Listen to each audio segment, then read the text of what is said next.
Clara Whitlock stood at the rancher's door with two freezing children and a letter that promised her a future. But the man who wrote it, Rowan Hale, now looked at her like she was a mistake he couldn't undo. No welcome, no warmth, just silence colder than the Montana wind cutting through her coat. She'd gambled everything on his word, and in one brutal moment she understood, some promises die the second you try to claim them. Stay with me until the end of this story. Hit like and comment what city you're watching from. I want to see how far this journey travels. The truck had died 3 miles back. Clara Whitlock sat in the cab with the engine ticking itself cold, watching her breath fog the windshield while her children slept in the back seat. Emma, 6 years old, had her thumb in her mouth, a habit Clara thought she'd broken. Beside her, 4-year-old Liam clutched a stuffed bear with one ear missing, the same bear he'd held the night they left Sacramento with nothing but 2 suitcases and a letter that promised them a home. That letter sat folded in Clara's coat pocket now, the paper soft from being touched too many times. She didn't need to read it again. She'd memorized every word during the 3-day bus ride north, during the hours spent waiting in truck stops, during the final leg when a stranger had agreed to drive them the last 100 miles for $40, and whatever was left in her purse. Clara, if you're reading this, it means you need something I can offer. I know we've only exchanged a few letters, but I believe in second chances. The ranch has room. Your children would have space to grow.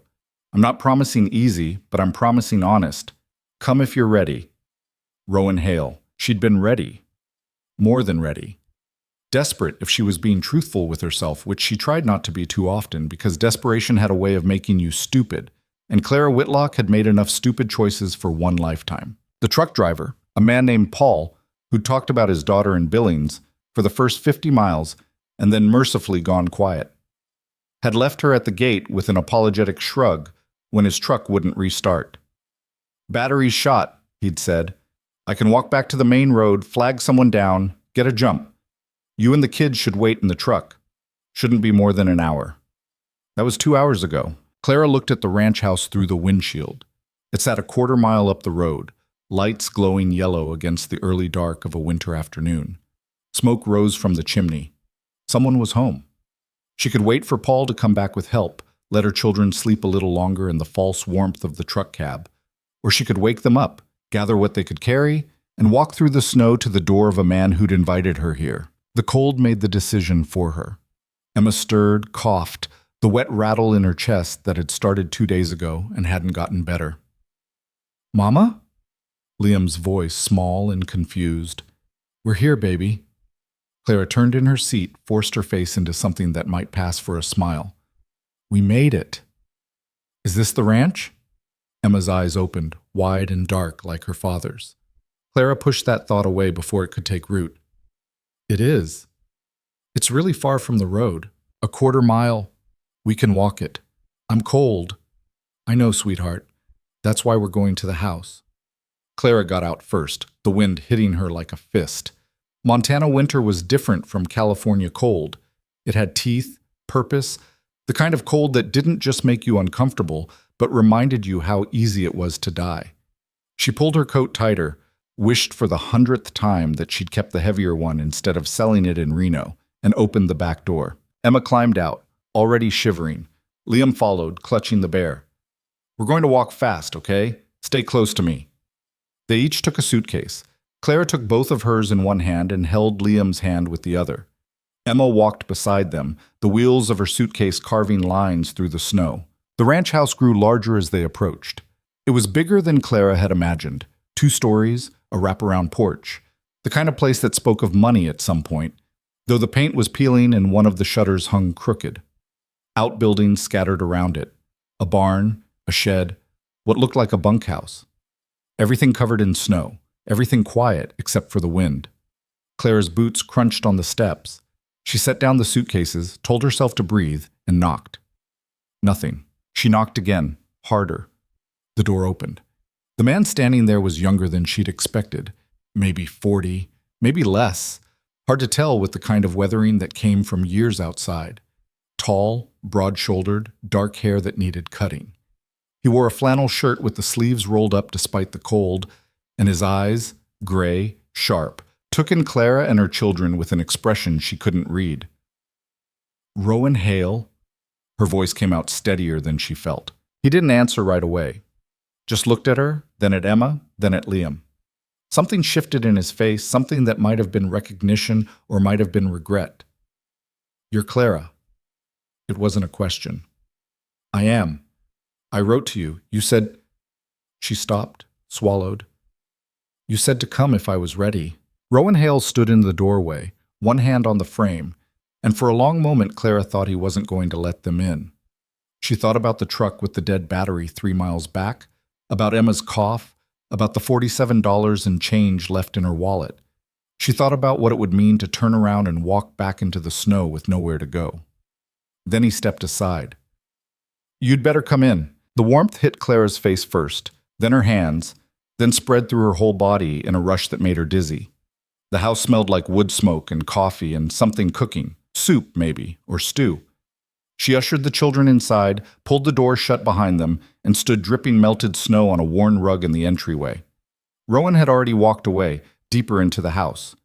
Clara followed, Emma and Liam pressed against her sides. The living room was large, sparsely furnished. A couch, 2 chairs, a fireplace with a fire burning low. Everything clean but lived in, the kind of room that belonged to someone who spent more time working than decorating. A rifle hung over the mantel. Bookshelves lined one wall, mostly empty except for a few scattered volumes. Rowan stood by the fireplace, his back to them, feeding another log into the flames. "The truck broke down," Clara said, because the silence was worse than talking. 3 miles back. The driver went for help, but it's been a while, and Emma's got a cough, so I thought, "You thought you'd walk?" He didn't turn around. "In this weather, with 2 kids." Clara felt heat rise in her chest that had nothing to do with the fire. "I thought I'd come to the place you invited me to." That made him turn. His eyes met hers, and Clara saw something in them she recognized because she'd seen it in her own mirror often enough. Exhaustion. The kind that went bone deep, that came from carrying weight too long. "I didn't know you had children." The words landed like stones. Clara's hand tightened on Emma's shoulder. "I mentioned them in my second letter. Emma and Liam, 6 and 4. "I didn't get a second letter." "I sent it." "I didn't get it." They stared at each other. Emma coughed, the sound wet and rattling. Liam pressed his face against Clara's coat. Rowan looked at the children, something crossing his face that might have been pain. "How old did you say?" 6 and 4. He turned back to the fire. Jesus. Clara felt the ground shifting under her feet, felt the future she'd built in her head during 3 days of travel starting to crack. "You wrote to me. You said—" "I know what I said." His voice was flat, controlled. "I thought you were alone." "Would it have mattered?" He didn't answer, which was answer enough. Clara's throat tightened. She thought about the apartment in Sacramento she'd walked away from, the landlord who'd kept her deposit, the job she'd quit because the manager couldn't keep his hands to himself, and HR had made it clear whose word they'd take. She thought about Emma's father, who'd sent exactly 3 child support payments before disappearing, and Liam's father, who'd never even met his son. She thought about the stack of rejection letters from every rental application she'd submitted, the shelters that were full, the friends who'd stopped answering her calls. She thought about the letter in her pocket, the one that had felt like a lifeline. "We'll leave in the morning," she said quietly. "If you could let us stay the night, I'd appreciate it. I'll pay you what I can." "I don't want your money." "Then what do you want?" Rowan turned to face her fully, and Clara saw it clearly now. He was afraid. Not of her, not of the children, but of something else. Something that had him wrapped so tight he was close to breaking. "I want—" He stopped, ran a hand through his hair. "This isn't a good time." "When would be a good time?" "I don't know." "That's not an answer." "It's the only one I've got." Emma coughed again, harder this time, and Clara felt her daughter's small body shake with the effort. Liam started to cry, quiet at first, then louder. "Hey!" Clara knelt down, pulled both children close. "It's okay. We're okay." But Liam wouldn't stop crying, and Emma's cough wouldn't quit, and Clara could feel Rowan watching them like they were a problem he didn't know how to solve. "There's a room upstairs," he said finally. "Second door on the left. Clean sheets on the bed. Bathrooms across the hall." Clara looked up at him, this stranger who'd promised her a home and was now offering her a night. Thank you. He nodded once, then walked out of the room. Clara gathered her children and their suitcases and climbed the stairs, each step feeling heavier than the last. The room he'd mentioned was small but warm, with a double bed and a window that looked out over the snow-covered fields. She got Emma and Liam out of their wet clothes, wrapped them in the quilt from the bed, and sat with them until their breathing evened out and they fell asleep. Then she stood by this window and watched the sun set over the ranch, painting everything gold and red and finally dark, and wondered what the hell she was going to do. Dit, Rowan stood in the kitchen, gripping the edge of the counter hard enough to hurt. 6 and 4. The same ages as... He cut the thought off, shoved it down where he kept everything else that would break him if he let it surface. But his hands were shaking, and he couldn't make them stop. He hadn't expected Clara Whitlock to actually come. The letters had been... what? A moment of weakness, maybe. Loneliness dressed up as practical thinking. The ranch needed help, he told himself. A woman willing to work in exchange for room and board made sense. The arrangement would be mutually beneficial, nothing more. He'd written the first letter in late September, after a day spent fixing fence line alone and coming back to an empty house that felt more like a tomb than a home. He'd been careful with his words, laying out the situation plainly. He had land, she presumably needed somewhere to go. No promises beyond honest work and a roof overhead. Her reply had surprised him. She wrote like someone educated, thoughtful, with a kind of quiet strength in her sentences. She hadn't asked for much, hadn't made demands, just said she was interested and would write again soon. He'd waited for that second letter, checked the mailbox every day for 2 weeks. When nothing came, he'd assumed she'd changed her mind, found something better, decided a remote Montana ranch wasn't worth the risk. He should have known better, should have followed up, confirmed, made sure. Instead, he'd let it drift away, the way he let most things drift away these days. And now she was here, with 2 children who looked at him with eyes too big for their faces, who coughed and cried and needed things he didn't know how to give anymore. 6 and 4. Rowan pushed away from the counter, walked to the cabinet above the refrigerator, pulled down the bottle of whiskey he kept there. He poured 2 fingers, drank it standing up, felt the burn all the way down. It didn't help. He poured another. Upstairs, a floorboard creaked. He heard water running in the bathroom, heard it stop. More footsteps, quieter this time. Then nothing. She'd leave in the morning. He'd make sure she had a way off the ranch, drive her to town himself if he had to, give her money for a bus ticket, whatever it took. She'd leave, and the house would be empty again, and everything would go back to the way it was, the way it had been for 3 years. Rowan drank the second glass more slowly. Outside, the wind picked up, rattling the windows. The fire in the living room was dying. He should add more wood, bank it for the night, make sure the house stayed warm. Instead, he stood in the kitchen holding an empty glass and wondering when exactly he'd become the kind of man who turned away a woman and her sick child in the middle of winter. The answer, he knew, was the same moment he'd become every other kind of failure. 3 years ago. December. A different winter, but the same cold. Rowan set the glass down carefully, deliberately, and walked back to the living room. He rebuilt the fire, added enough wood to last through the night, and sat in one of the chairs watching the flames catch and spread. He didn't know how long he sat there. Long enough for his shoulder to start aching, the old injury he'd gotten breaking a horse that didn't want to be broken. Long enough for the whiskey to wear off and leave him clear-headed and miserable. When he heard footsteps on the stairs, he didn't turn around. "They're asleep," Clara said from the doorway. Good. She came into the room, and he felt rather than saw her sit on the couch. For a while, neither of them spoke. The fire crackled. The wind howled outside. "I sent the letter," she said finally. "September 28th. I used the address you gave me. It never came. I believe you." "Do you?" "Yes." Rowan looked at her then. She sat with her back straight, hands folded in her lap, still wearing the coat she'd arrived in. Her face was pale, drawn, with dark circles under her eyes that spoke of too many sleepless nights. But there was something else there, too, a kind of stubborn dignity, a refusal to collapse even when everything was pushing her down. "Why did you come?" he asked. "Because you invited me." "That's not what I mean." Clara met his eyes.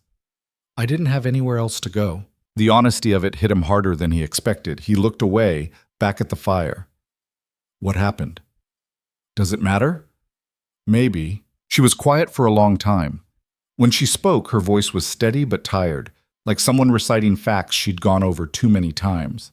Emma's father left when she was 2. Liam's never met his. I worked 3 jobs in Sacramento, but the rent kept going up and my hours kept getting cut. I applied for housing assistance, got put on a wait list that's 2 years long. I tried moving in with my sister, but her husband didn't like the kids. I tried shelters, but they're full or they have rules about how long you can stay. I tried... She stopped, took a breath. I tried everything. And then I got your letter. So I was a last resort. You were the only resort. Rowan felt something twist in his chest. And if I'd said no today? If I'd turned you away at the door? I don't know. She said it simply, without drama. I hadn't planned that far. He wanted to ask what kind of person showed up at a stranger's door with 2 small children and no backup plan, but he already knew the answer, the desperate kind. The kind who'd run out of choices and was down to hoping strangers kept their promises. The kind he used to help before. The timing's wrong, he said, and hated how weak it sounded. The timing's always wrong for something. You don't understand. Then explain it to me. Rowan stood up, unable to sit still anymore. He walked to the window, looked out at the dark fields. This ranch, it's not what it used to be. I'm barely keeping it running. The cattle operation's down to nothing, the fence line's falling apart, half the outbuildings need repairs I can't afford. I'm one bad season away from losing everything. I can work. It's not about work. Then what is it about? He turned to face her. I can't be responsible for anyone else. Not right now. Not... He stopped, the words catching in his throat. Clara watched him, her expression unreadable. I'm not asking you to be responsible for us. I'm asking for a chance to be responsible for ourselves. That's not how it works. Why not? Because children that age needed more than just a roof. Because they needed stability, attention, someone who could handle it when they got sick or scared or asked questions he didn't know how to answer. Because he'd failed at exactly that once already, and the thought of failing again made him want to get back in his truck and drive until he ran out of road. But he couldn't say any of that, so he said nothing. Clara stood up. I understand. We'll leave in the morning. Where will you go? That's not your problem. I'm asking anyway. She looked at him for a long moment. There's a women's shelter in Billings. If they have room, we'll stay there until I can find work. And if they don't have room, then we'll figure something else out. We always do. The "we always do" part killed him. The casual way she said it, like constantly scrambling for survival, was just how life worked, like she'd long since stopped expecting anything better. Take this. Rowan pulled his wallet from his pocket, took out the bills he had, maybe $200, not much, but something. He held it out to her. Clara didn't move. I don't want your money. Take it anyway. No. Why not? Because I didn't come here for charity. Then what did you come here for? A chance. Her voice was quiet but firm. Just a chance to build something that wouldn't fall apart in 6 months. I don't need you to save me, Mr. Hale. I just needed you to keep your word. The words hit him like an accusation, which they were. He'd written to her, he'd offered her something, and now he was taking it back because he was scared. Because seeing those 2 children had cracked something open he'd worked hard to keep sealed shut. Clara walked to the doorway, then stopped. Thank you for letting us stay tonight. We'll be gone early. How will you get to town? We'll manage. The truck that brought you is still broken down. Then we'll walk until we find help. It's 8 miles to the main road. We've walked farther. Rowan stared at her, this woman who'd shown up with nothing and was preparing to leave with less, and felt something in him shift. Not enough to fix what was broken, but enough to make him say, I'll drive you. Clara nodded once. I appreciate it. Then she was gone. Footsteps fading up the stairs, leaving Rowan alone with the fire and the silence and the weight of his own cowardice. He sat back down in the chair and put his head in his hands. 6 and 4. Somewhere upstairs, one of the children coughed. He heard Clara's voice, soft and soothing, though he couldn't make out the words. He heard the creak of the bed as she settled them back down. He thought about Sarah and Michael, about how Sarah used to sing to their son when he couldn't sleep, how Michael would fall asleep with his hand wrapped around her finger. He thought about the way Sarah laughed, the sound of it filling the house. He thought about Michael's first steps, first words, the way he'd called Rowan Papa and made everything else in the world seem small and unimportant. He thought about the accident, the ice on the road, the truck that came around the corner too fast. He thought about the funerals, plural, because they'd died together and been buried together, and how he'd stood there in his black suit feeling like someone had carved out his insides and left him hollow. 3 years.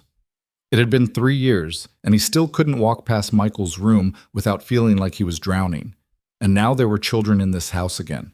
Children with dark eyes and small hands and needs he didn't know how to meet. Rowan stayed in the chair until the fire burned down to embers and the cold started seeping back in. Then he climbed the stairs to his own room, the one he'd once shared with Sarah, and lay down on top of the covers fully dressed, staring at the ceiling until exhaustion finally dragged him under. Clara woke to pre-dawn gray leaking through the window and the sound of wind battering the house. She'd slept in her clothes, too tired to do anything but kick off her boots before collapsing on the bed with Emma on one side and Liam on the other. Emma's forehead was warm when Clara touched it. Not feverish, but warmer than it should be. The cough had quieted during the night, but Clara knew it would come back. She needed to get Emma to a doctor. Needed antibiotics, probably. Needed things she couldn't afford and didn't know how to get. One thing at a time. Get up, get dressed, get the kids ready, get out. Accept the ride to town from Rowan Hale, find the women's shelter, figure out the next step from there. Clara slid out of bed carefully, trying not to wake the children. She found the bathroom across the hall, splashed cold water on her face, looked at herself in the mirror. She looked older than 32, looked like someone who'd been running for a long time and hadn't found anywhere to stop. She went back to the bedroom, started packing their suitcases. Emma stirred, opened her eyes. "Mama?" "Morning, sweetheart. We're leaving soon." "Already?" "Yes." "Why?" "Because it's time." Emma sat up, the quilt falling away. "I don't want to go." "I know. It's warm here." "I know." "Can't we stay?" Clara knelt beside the bed, took her daughter's hand. "Sometimes things don't work out the way we hope. But that's okay. We'll find somewhere else." "You always say that." "Because it's always true." Emma looked at her with those two wise eyes. What if there isn't anywhere else? Claire's chest tightened, but she kept her voice steady. "There's always somewhere." Liam woke up crying, confused about where he was. Clara soothed him while she got him dressed, then helped Emma with her coat and boots. By the time they were ready, the sky outside had lightened to pale gray. She carried both suitcases downstairs, the children following close behind. The house was quiet, no sign of Rowan. The fire in the living room had burned out completely. Clara paused at the bottom of the stairs, uncertain whether to wait or just leave a note and start walking. Then she smelled coffee. She found him in the kitchen, standing at the counter with a mug in his hands, staring out the window at the fields. He looked like he hadn't slept, or if he had, it hadn't helped. "You're up early," he said without turning around. "Didn't want to overstay our welcome." He turned to face her, and Clara saw something in his expression that hadn't been there last night. Exhaustion, yes, but also something else. Something that looked almost like resignation. "I made coffee," he said. "It's not great, but it's hot." "I don't want to take up any more of your time." "It's just coffee." Clara hesitated, then nodded. "Thank you." He poured her a mug, slid it across the counter. She wrapped her hands around it, grateful for the warmth. Emma and Liam stood in the doorway, watching them both with uncertain faces. "There's cereal in the cabinet," Rowan said, addressing the children directly for the first time. "If you're hungry." Neither of them moved. "It's okay," Clara said. "Go ahead." Emma took Liam's hand and led him to the table. Rowan got bowls and cereal and milk, set everything out without saying anything. The kids ate quietly, mechanically, the way they'd learned to eat when they weren't sure where the next meal was coming from. Clara drank the coffee. It was terrible, bitter, and too strong, but she drank it anyway. "The truck from last night," Rowan said. "The one that broke down. I drove out this morning. It's gone." "Gone?" "Either the guy got it started or someone towed it. Either way, it's not there." "Oh." Clara tried to figure out what that meant for them. "Then I guess we'll walk." 8 miles? We'll manage. In this cold, with a sick kid? I don't have a lot of options. Rowan set his mug down, gripped the counter. I know I said the timing was wrong. You did. And I meant it. I believe you. But he stopped, seemed to be fighting with himself. There's a bunkhouse, out past the barn. It's winterized, has heat and running water. Not big, but it's got 2 bedrooms and a kitchen. Claire's heart started beating faster. What are you saying? I'm saying if you want to stay until you find something better, you can use the bunkhouse. Work the ranch in exchange for room and board. No promises beyond that. Why? Because I can't let you walk out of here with nowhere to go. Yesterday you could. Yesterday I was an idiot. Clara looked at him, trying to read his face. And today? Today I'm still an idiot, but I'm trying not to be a coward. It wasn't what she'd expected. Wasn't much of an offer, really. A temporary arrangement, no guarantees from a man who'd already made it clear he didn't want them there. But it was something. More than something. It was a chance. What kind of work? She asked. Ranch work. Feeding livestock, mucking stalls, fixing fence. Whatever needs doing. It's hard and it's cold and it's not always safe. But if you can handle it, I'll teach you. I can handle it. You don't know that. Yes, I do. They looked at each other across the kitchen, and Clara saw him waver, saw him almost take it back, almost retreat into whatever fortress he'd built around himself. The kids can't be around the livestock, he said finally. Too dangerous. They'll stay in the bunkhouse during the day. They're too young to be left alone. Emma's 6. She can watch Liam for a few hours. That's not... I know it's not ideal, Mr. Hale, but nothing about my life is ideal. I'll make it work. Rowan looked at Emma and Liam, still eating cereal at the table, and something crossed his face that might have been pain. This is temporary. You understand that? I understand. And if it doesn't work out, then I'll leave. No argument. He nodded slowly, like he was making a decision he wasn't sure about. The bunkhouse needs to be aired out. Hasn't been used in a while.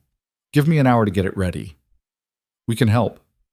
No, just wait here. I'll come get you when it's done. Before Clara could respond, he was gone, grabbing a coat from the hook by the door and walking out into the cold morning. Clara stood in the kitchen, holding the empty coffee mug, trying to process what had just happened. They were staying. Not permanently, not securely, but for now. For today. It would have to be enough. The bunkhouse sat 100 yards from the main barn, a low rectangular building with faded red siding and a metal roof that had seen better decades. Clara stood in the doorway with Emma and Liam pressed against her legs, taking in the space Rowan had spent the last hour making habitable. It wasn't much. One main room that served as kitchen and living area, 2 small bedrooms off to the side, a bathroom with a shower stall that had rust stains around the drain. The furniture was minimal, a couch with springs poking through the cushions, a wooden table with mismatched chairs, beds with thin mattresses that sagged in the middle. But the heater worked, pumping dry warmth into the air, and the windows had curtains, and when Clara turned on the tap in the kitchen sink, water came out clear and cold. It's not the Ritz, Rowan said from behind her. He'd carried their suitcases over, set them just inside the door. It's perfect, Clara said, and meant it. He looked at her like he didn't believe her, then shrugged. There's firewood stacked outside if the heater quits. Sometimes it does when the temperature drops below 0. Breaker box is in the bathroom closet. Plumbing's old, so don't flush anything that isn't supposed to be flushed. Understood. Pantry's got some canned goods, basics. Not much, but enough to get you through a few days. I'll bring more over later. You don't have to. I know I don't have to. His voice was flat. But you can't work if you're hungry, and the kids need to eat. Clara nodded, swallowed the thank you that wanted to come out because she could tell he didn't want to hear it. Rowan walked to the window, looked out at the fields. Work starts at 6. I'll come get you, show you what needs doing. 6 in the morning? Cattle don't care what time you're tired. Right, 6. He turned back to face her. You sure about this? Are you asking me or yourself? Something that might have been a smile flickered across his face, gone so fast Clara almost missed it. Both, probably. I'm sure, she said. Are you? No? He said it plainly, without apology. But I already told you that you could stay, so here we are. Emma coughed, the sound wet and rattling. Rowan's eyes flicked to her, then away, his jaw tightening. "She needs to see a doctor," Clara said quietly. "Town's got a clinic. Dr. Morrison. She's decent. I don't have insurance." "She takes payment plans."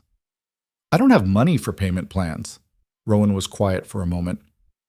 "I'll call her, see if she can come out here." "I can't ask you to."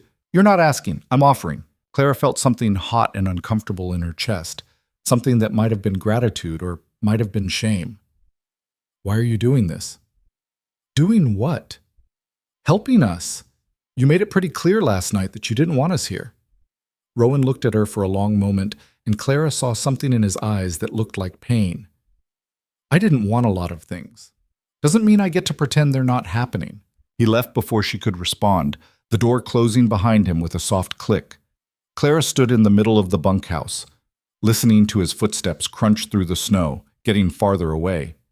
Emma and Liam looked up at her with wide eyes, waiting for her to tell them what to do next. "Okay," she said, forcing energy into her voice. "Let's get unpacked." They spent the next hour making the space livable. Clara put sheets on the beds, sorted their clothes into the dresser drawers, cleaned the kitchen as best she could with the supplies she found under the sink. Emma helped without being asked, folding towels and arranging Liam's toys on the shelf by the couch. Liam mostly got in the way, but he was trying, and that counted for something. By noon, the bunkhouse felt less like a place they were passing through and more like somewhere they might actually stay. Clara made lunch from the canned goods in the pantry, soup and crackers, nothing special, but hot and filling. They ate at the wooden table, and for the first time in weeks, Clara felt something that wasn't quite hope, but wasn't despair either. After lunch, she settled the kids on the couch with the one book they'd brought, a tattered copy of a fairy tale collection that Emma had memorized by now, but still loved. Clara sat beside them, reading aloud while the wind howled outside and the heater clicked and hummed. She was halfway through the third story when someone knocked on the door. Clara opened it to find a woman in her 50s standing on the steps, carrying a black medical bag. She had gray hair pulled back in a practical bun, sharp blue eyes, and the kind of face that had seen everything and wasn't impressed by most of it. "You must be Clara," the woman said. "I'm Dr. Morrison. Rowan called, said one of your kids needed looking at." That was fast. "I was already out this way checking on the Pattersons' new baby. Rowan's place is only a few miles further." She stepped inside without waiting for an invitation, her eyes going immediately to Emma and Liam on the couch. "Which one's sick?" "Emma. She's got a cough that won't quit." Dr. Morrison set her bag on the table, pulled out a stethoscope. "Let's have a look then." Clara watched as the doctor examined Emma with efficient, practiced movements. Listened to her chest, checked her temperature, looked in her throat and ears. Emma sat still through all of it, her small face serious. "Upper respiratory infection," Dr. Morrison said finally. "Not pneumonia yet, but it could get there if we're not careful. She needs antibiotics and rest. Lots of fluids. Keep her warm. No going outside for at least a week." "I can do that." The doctor pulled a prescription pad from her bag, scribbled something on it. "There's a pharmacy in town. They'll fill this." She paused, looked at Clara. "Rowan mentioned you might have trouble paying." Clara felt her face heat. "I'll figure it out. Tell them to put it on my account. I'll settle up with them later." "I can't let you do that." "You're not letting me do anything. I'm doing it because sick kids don't get better without medicine, and I don't like watching kids suffer." Dr. Morrison's voice was matter-of-fact, brooking no argument. "You can pay me back when you're on your feet, or don't. I've been a doctor long enough to know that sometimes people need help, and pride doesn't cure infections." Clara didn't know what to say to that. "Thank you," she managed finally. Dr. Morrison nodded, packed up her bag. "Keep an eye on her fever. If it goes above 102, call me. Rowan's got my number." "I will." The doctor paused at the door, looked back at Clara. "You know what you're getting into here?" "I think so." "Rowan's a good man, but he's been through things that broke him in ways that don't always show. He's not going to make this easy." "I'm not looking for easy." "No, I don't imagine you are." Dr. Morrison pulled on her coat. "But just so you know, this ranch has been dying slowly for 3 years. You might be signing on to watch it finally give up. Or I might be signing on to help save it." The doctor smiled, the expression transforming her stern face into something warmer. "I like you. Don't prove me wrong." After she left, Clara sat at the table with the prescription in her hand, feeling the weight of what she'd just committed to. A dying ranch, a broken man, two children who needed stability and were getting anything but. She looked at Emma and Liam, still on the couch, Emma's head resting on her brother's shoulder. They looked small and fragile and far too used to disappointment. Clara folded the prescription carefully and put it in her pocket. Then she got up and started planning what came next. The next morning came dark and bitter cold. Clara woke at 5:30 to the sound of wind screaming around the bunkhouse and ice forming on the inside of the windows. She dressed in layers, long underwear, jeans, 2 sweaters, the heaviest coat she owned, and still felt the cold seep through to her bones the second she stepped outside. Rowan was waiting by the barn, a shadow against the snow. He handed her a pair of work gloves without saying good morning. "You know anything about cattle?" he asked. "No." "Horses?" "No." "Chickens?" "I can learn." He grunted, which might have been approval or might have been resignation. "Chickens first, then. Less likely to kill you." The hen house was a small building attached to the side of the barn, insulated but still cold enough that Clara could see her breath. Inside, a dozen chickens roosted on wooden bars, ruffling their feathers and making irritated noises at being disturbed. "Feed's in the bin by the door," Rowan said. "Fill the trough. Make sure they've got water that isn't frozen. Collect the eggs. Watch your hands. That red one's mean." Clara looked at the red chicken, which stared back at her with one beady eye. "Noted. When you're done here, meet me in the main barn." He left her to it. Clara approached the chickens slowly, feeling ridiculous, but also determined not to fail at the first task she'd been given. She found the feed bin, filled the trough, carefully replaced the frozen water with fresh from the bucket Rowan had left.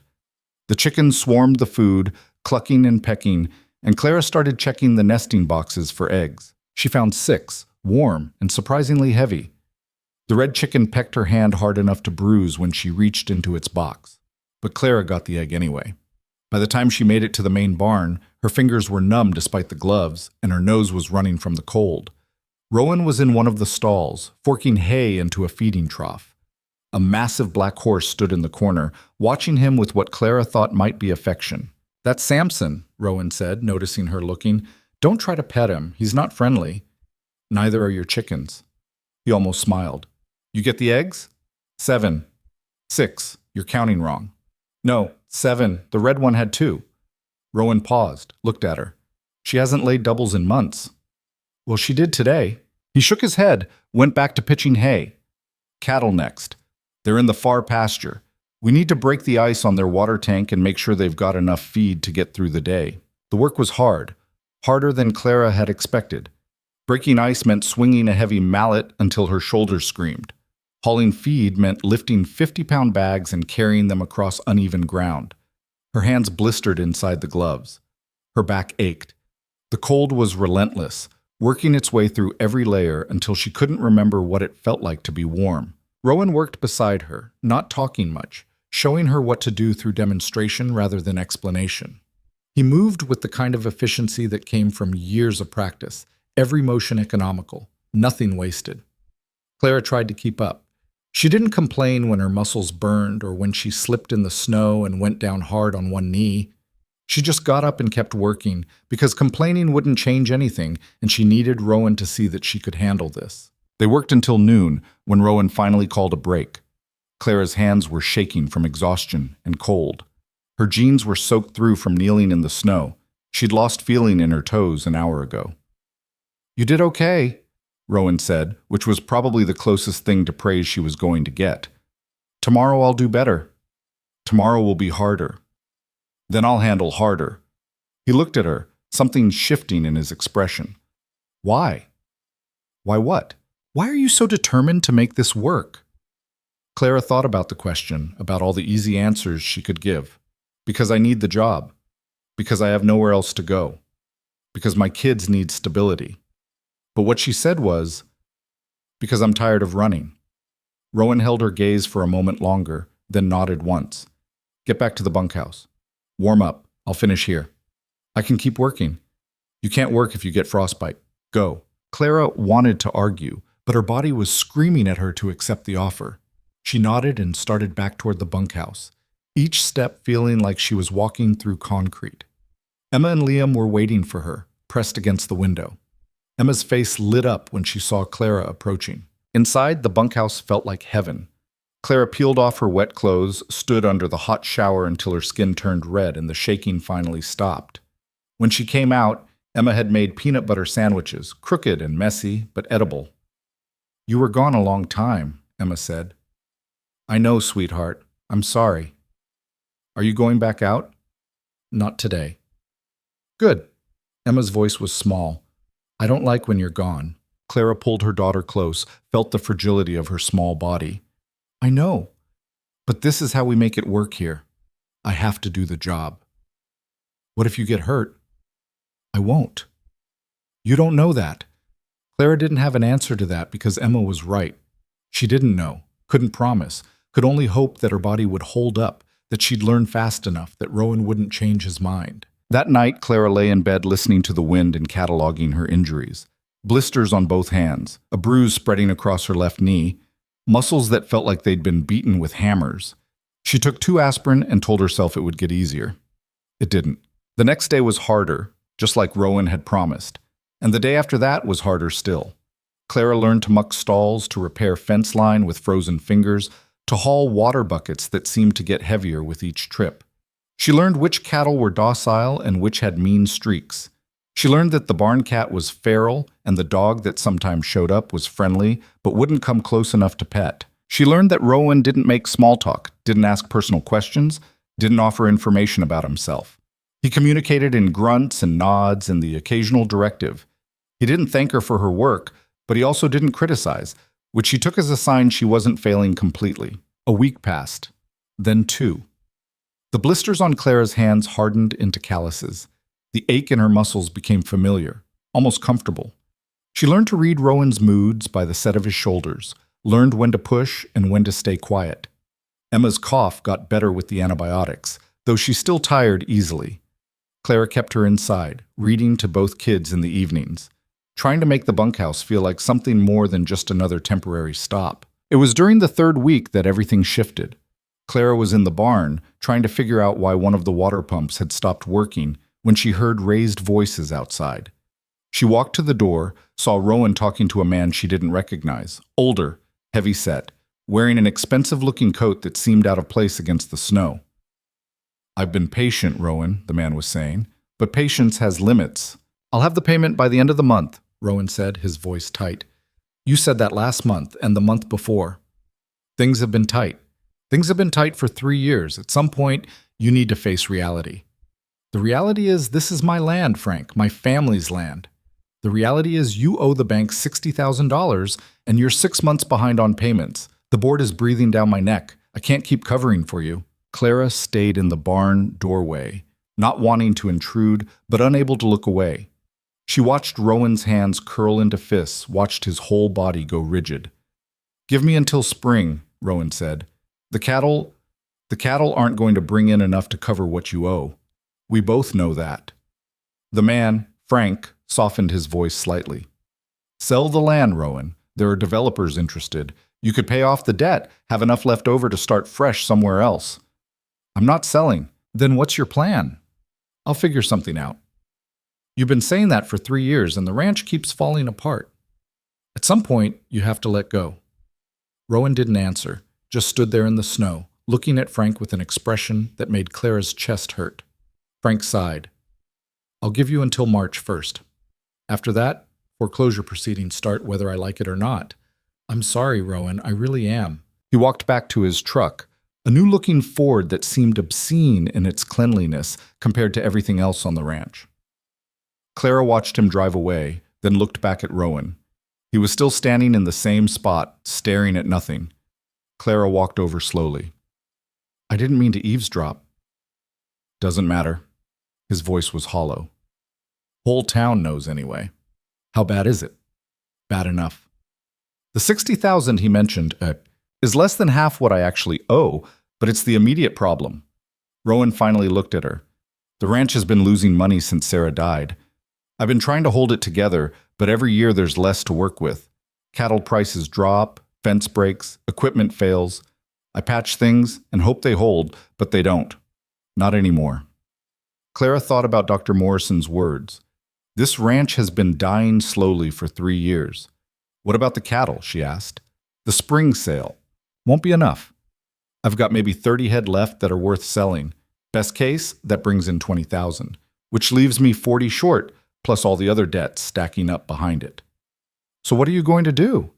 Rowan looked out at the fields, at the land that had been his family's for generations. I don't know. Clara heard the defeat in his voice and felt something inside her rebel against it.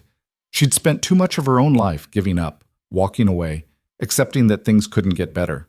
She'd told Rowan she was tired of running, and she'd meant it. We could increase the herd, she said. With what money? I don't know. Loans, maybe. I'm already drowning in loans. Then we find another way to bring in income. What about boarding horses or offering ranch tours? This isn't some tourist attraction, Clara. It could be. People pay for that kind of thing. Not in the middle of winter in Montana. They don't. Clara felt frustration building. So you're just going to give up? Let them take it? I'm being realistic. No, you're being defeated. There's a difference. Rowan turned to face her fully, and Clara saw anger flash in his eyes. You've been here 3 weeks. You don't get to tell me what I should or shouldn't do with my family's land. You're right, I don't. But I'm telling you anyway because I've watched people give up my whole life and it never ends well. This isn't about giving up. It's about knowing when you're beat. You're not beat until you decide you are. That's naive. Maybe. But it's also true. They stared at each other, the tension thick between them. Clara saw something in Rowan's face then, not just anger, but fear. Fear of hoping and failing again. Fear of fighting for something that might already be lost. She understood that fear, had lived with it for years. But she also knew that fear didn't keep you warm or fed or safe. Only action did. I know it's not my place, she said quietly, but I'm invested now too. My kids are starting to settle here. Emma actually smiled yesterday for the first time in months. If this place goes under, we're back to nothing. You knew this was temporary. I did, but temporary doesn't have to mean doomed. Rowan looked at her for a long moment, then turned away. I need to think. Think fast. You've got until March 1st. He walked back toward the house without answering, leaving Clara standing in the snow feeling like she'd just made things worse instead of better. That night, Clara couldn't sleep. She lay in bed doing math in her head, trying to figure out if there was any possible way to save a ranch that was $60,000 in debt. The numbers didn't work no matter how she arranged them. But she kept trying anyway because the alternative was accepting that in 6 weeks, she'd be loading her kids back into whatever transportation she could find and starting over somewhere else. And she was so damn tired of starting over. 3 days passed without Rowan saying a word about the conversation with Frank.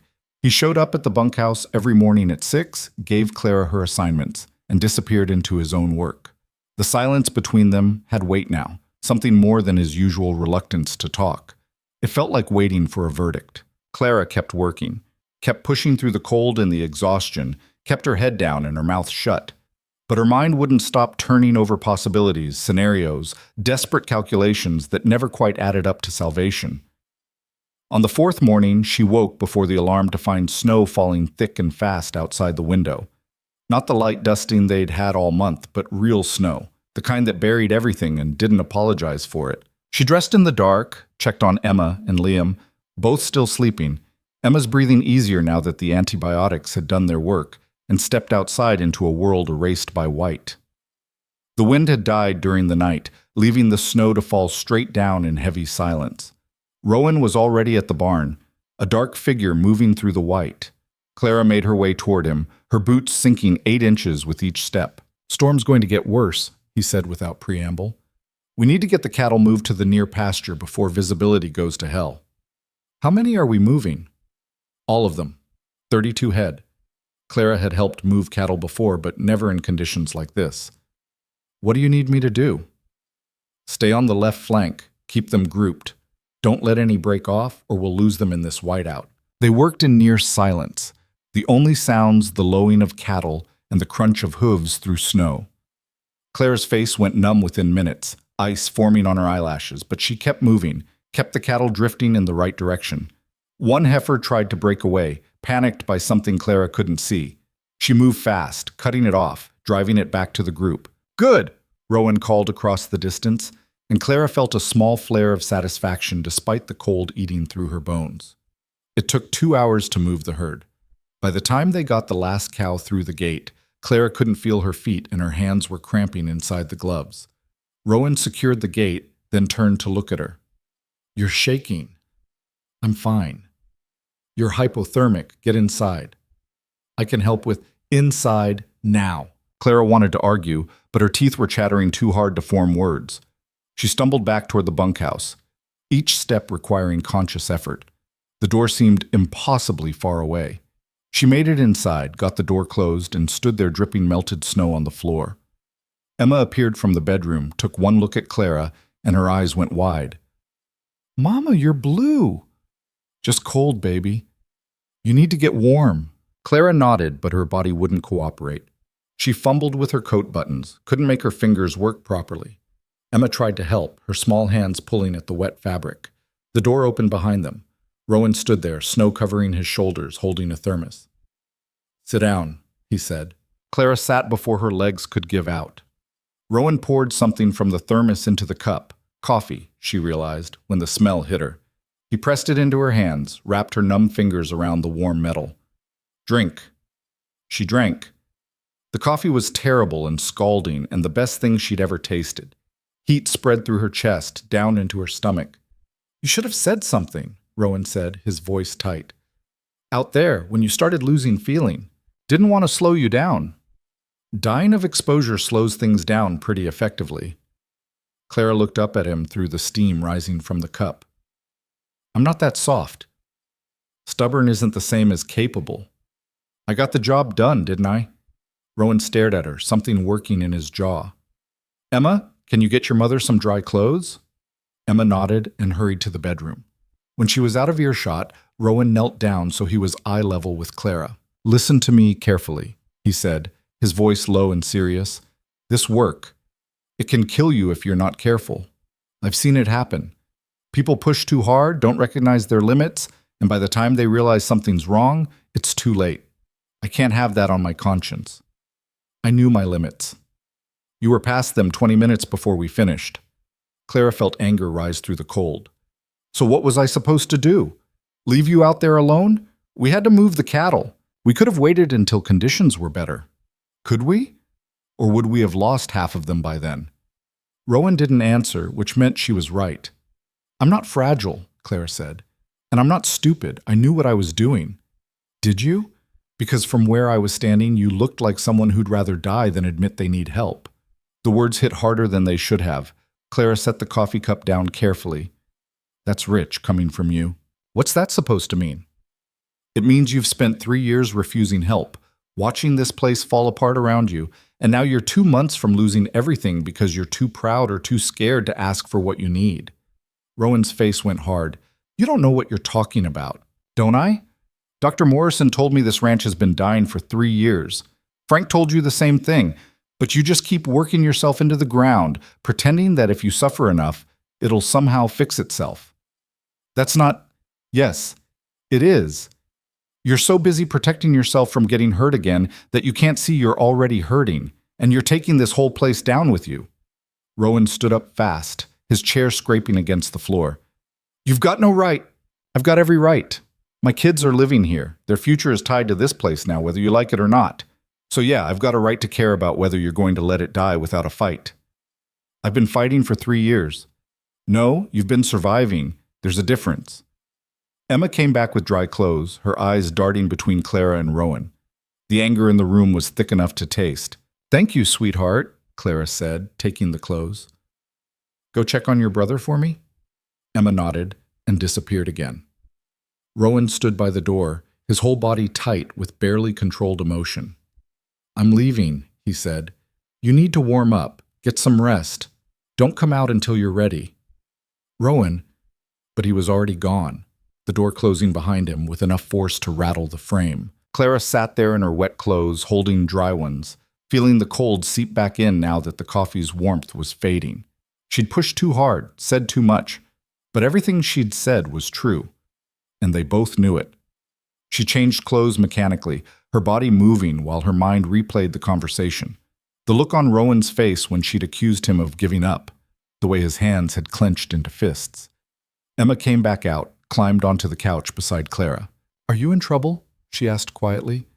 "I don't know, baby." "Is he going to make us leave?" Clara pulled her daughter close. "I don't know that either." They sat together while the snow fell outside and the heater hummed, and Clara tried to figure out how to fix what she'd just broken. The storm lasted 3 days. Clara stayed in the bunkhouse the first day, partly because Rowan had told her to, and partly because her body needed the recovery time. She played with Liam, read to Emma, stared out the window at the wall of white that had erased the world. On the second day, she couldn't stand it anymore. She bundled up and went out to help with the feeding. Rowan was in the barn, and when he saw her, something flashed across his face. Relief, maybe, or resignation. "Thought you were resting," he said. "I rested yesterday." "Storm's not over." "Neither is the work." He looked at her for a long moment, then nodded. "Feed the chickens first, then help me with the hay." They worked side by side without talking about the fight, without acknowledging the things that had been said. But something had shifted between them. Not fixed, exactly, but changed.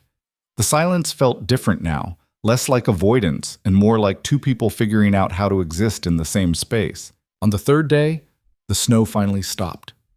Clara woke to blue sky and blinding white everywhere, the sun reflecting off the snow so bright it hurt to look at. The temperature had dropped even further overnight, the kind of cold that made your lungs hurt when you breathed. She found Rowan in the barn staring at a broken water line. "How bad?" she asked. "Bad enough. This is the main line to the cattle tank. If I can't fix it, I'll have to haul water by hand until the ground thaws enough to dig down and replace the pipe." "How long would that take?" "Weeks, maybe a month." Clara looked at the frozen pipe, at the cracks spreading along its length. "Can we patch it?" "Not in this cold. Anything I use will just freeze and crack again. So we haul water. Rowan laughed, but there was no humor in it. "You know how much 32 head of cattle drink in a day?" "No." "About 400 gallons. That's 80 trips with a 5-gallon bucket, each way." Clara did the math, felt her shoulders sag. "That's not sustainable." "No, it's not." They stood there looking at the broken pipe like it was a verdict they'd both been waiting for. "I'll call Frank in the morning," Rowan said quietly. "Tell him I'm done fighting it." Clara felt something inside her rebel against the resignation in his voice. "Don't." "Clara, just don't. Not yet. Give me 24 hours. "To do what?" "I don't know yet, but something." Rowan turned to look at her, and Clara saw exhaustion in every line of his face. "There's nothing left to try." "There's always something." "That's not how the world works." "Maybe not, but I'm asking anyway. 24 hours. He studied her face, and Clara held his gaze, refusing to look away first. Finally, he nodded once. 24 hours. Then I make the call. Clara spent the rest of the day thinking so hard her head hurt. She hauled water to the cattle tank until her back screamed and her hands went numb. She fed the chickens, mucked the stalls, did all the regular work while her mind turned over every possibility she could imagine. The ranch needed money, $60,000, to be exact. The spring cattle sale might bring in 20. That left 40,000 they didn't have and no way to get it. Unless... Clara stopped in the middle of the barn, a shovel in her hands, an idea forming that was either brilliant or insane. She found Rowan in the equipment shed, trying to coax life into a tractor that looked older than both of them combined. "How many acres do you have?" she asked. He looked up, surprised by the question. 2,000, give or take. Why? How much of it is usable? For what? Anything, grazing, crops, whatever. Maybe 1,500. The rest is too rocky or too steep. Clara's mind raced. What about timber? Do you have trees worth logging? Some, up in the north section, but logging operations cost money, and by the time you factor in equipment and labor, the profit margin's not worth it. What about leasing the land? To who? I don't know. Other ranchers, hunters, someone who'd pay to use it. Rowan wiped his hands on a rag, his expression skeptical. Leasing brings in a few thousand at best, not enough to make a dent. Okay, what about selling off parcels? Just enough to raise the cash you need? Selling land means I lose part of the ranch permanently. Losing the whole ranch means you lose all of it permanently. He flinched like she'd struck him. You don't understand. This land, it's been in my family for 4 generations. My great-grandfather homesteaded it. My grandfather expanded it. My father died trying to keep it running. I can't just cut it up and sell pieces like it doesn't matter. I know it matters. But what matters more, keeping every acre and losing it all, or keeping what you can and having a chance to rebuild? Rowan turned away from her, stared out at the snow-covered fields. You make it sound simple. It's not simple. It's horrible. But it might be the only option that doesn't end with you walking away from here with nothing. He was quiet for so long, Clara thought he wasn't going to answer. When he finally spoke, his voice was rough with emotion. He wasn't bothering to hide anymore. Sarah and I used to talk about what we'd do with this place. She wanted to turn part of it into a guest ranch, offer trail rides and authentic cowboy experiences. I thought she was crazy, but she had it all planned out, which cabins we'd build, where the riding trails would go, how we'd market it. Michael used to sit with us at the kitchen table while we talked, drawing pictures of horses. Clara's chest tightened. She'd wondered about Sarah and Michael, about the loss that had broken Rowan so thoroughly, but he'd never spoken about them before. After the accident, he continued, I couldn't stand to think about any of it. Every plan we'd made felt like a betrayal, like moving forward meant leaving them behind. So I just kept doing what I knew how to do, running cattle, fixing fence, pretending that if I worked hard enough, I wouldn't have to feel anything. And now? Rowan finally looked at her. Now I'm standing here 3 years later, realizing I've wasted all that time and I'm still going to lose it anyway. Or, Clara said carefully, you're standing here 3 years later getting a second chance to save it. Maybe not the way you planned, but saved nonetheless. By selling off pieces of my family's legacy? By doing what needs to be done so there's still a legacy to pass on. Rowan closed his eyes, and Clara saw him wrestling with something too big to put into words. When he opened them again, they were wet. I don't know if I can do this. Yes, you can. You just don't want to. Same thing. No, it's not. Can't means impossible. Don't want means scared. And I get being scared, Rowan, I really do, but being scared doesn't change what needs to happen. He looked at her for a long moment, and Clara saw the exact instant when something inside him broke open, when the wall he'd built around himself cracked just enough to let reality in. Okay, he said quietly. Okay, but I don't even know where to start. We start by figuring out which land we can afford to lose. They spent the evening in the ranch house, the first time Clara had been inside since that first night, spreading maps across the kitchen table. Rowan showed her the property lines, explained which sections were productive and which were just space. The north 40 acres, mostly timber. The eastern section near the creek, good grazing but separated from the main ranch by the county road. A 100-acre parcel on the south border that had never been much use for anything. If I sold these 3 sections, Rowan said, his finger tracing the boundaries, that's about 240 acres. Might bring in 50, 60,000 if I find the right buyers. Is that enough? It pays off the immediate debt. Doesn't leave much for repairs or operating costs, but it keeps the bank from foreclosing. Then that's where we start. Rowan leaned back in his chair, ran both hands through his hair. I can't believe I'm actually considering this. You're not considering it. You're doing it. Same thing. No, it's not. Considering means you might chicken out. Doing means you've already decided. He almost smiled. You're pushy, you know that? I prefer determined. That too. They sat in silence for a moment, the map spread between them, the weight of the decision settling over the room. Why do you care so much? Rowan asked suddenly. About this place, about me keeping it. You could leave, find something safer, somewhere without all this chaos. Clara thought about the question, about all the true answers she could give. Because I need the stability. Because my kids are counting on me. Because I'm tired of running. But what she said was, because giving up feels like dying, and I've had enough of that. Rowan held her gaze, and Clara saw understanding there. Yeah, he said quietly. Me too. The next morning, Clara woke to the sound of the phone ringing in the main house. She couldn't hear the conversation, but she heard the tone of Rowan's voice, measured, controlled, nothing like the defeated man who'd been ready to surrender 3 days ago. When he came to get her for the morning work, his face was set with determination. I called Frank, told him I wasn't selling the whole ranch, but I had a plan to raise the money. He gave me until March 1st to make it happen, same as before. But now he knows I'm fighting instead of folding. What did he say? He said he hoped I knew what I was doing. Do you? Not even a little bit. Rowan handed her a cup of coffee, terrible as always, but hot. But I'm doing it anyway. Clara took the coffee, felt warmth spread through her cold hands. So what's next? Next we find buyers for land I never wanted to sell and hope it's enough to buy time for a miracle. Or we make our own miracle. Rowan looked at her, and for the first time since she'd arrived, Clara saw something other than grief or fear or exhaustion in his eyes. She saw possibility. Faint, fragile, barely there, but real. Yeah, he said. Or that. They got to work. Finding buyers for land in the middle of a Montana winter turned out to be harder than either of them had anticipated. Rowan spent 3 days making calls to every contact he had. Neighboring ranchers, real estate agents, developers who'd expressed interest in the past.